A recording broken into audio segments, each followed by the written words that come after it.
Hello, I'm Kay and welcome to my corner.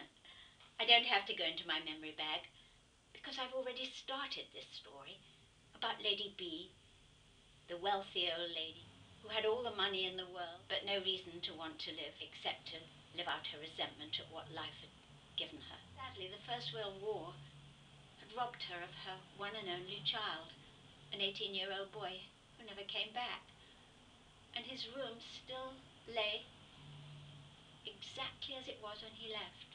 The door only opened by her, never cleaned, never tidied, so that as much energy of his that could be was left completely intact. Seeing her lying there in bed, I determined that as a nurse I had to do something to change that. And I had noted a wheelchair in the narrow corridor outside, so one day I wheeled it in and put the idea to her that she might like to explore getting out of bed. Gradually over the days I worked on this, did exercising for her legs, until on one glorious day I actually got her into the wheelchair.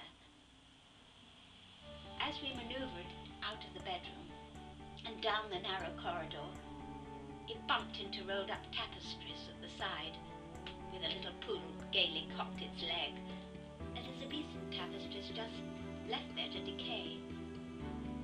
And as she signalled to go into the first room to the right next to her bedroom, we pushed the door open to see Charles I's table with rusty tin biscuit boxes, overflowing with photographs which she proudly told me were ones that she'd taken. She then related to me how downstairs in the garage there was a Daimler that had been built specially for her, custom built, on the chassis of a small truck, so that she could drive with her photographic equipment and park outside Selfridges in the middle of Oxford Street and hold up all the traffic while they brought her a tray of tea down. She was completely self-centered. The whole of her life, it had revolved around her and her needs. She then showed me a photograph of a rather beautiful woman.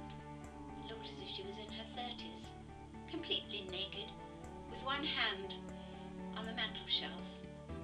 She told me proudly it was her, and that she'd taken it with a timer herself when she was in her 50s. At that time, 50 was an old woman, and yet this body was not old. And it only reaffirmed the thought in my mind that somehow she'd taken control of her aging process.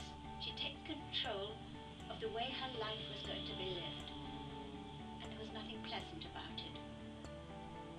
I wondered how I could change that, and I decided that there was a little boy I knew from the hospital who'd had a disease in one arm, polio as well, so his little shriveled arm hung by his side, and I thought that perhaps I'd bring him to see her, and she would realise how lucky she was.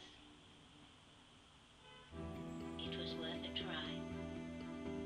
And I think I've told you enough for today. Enjoy your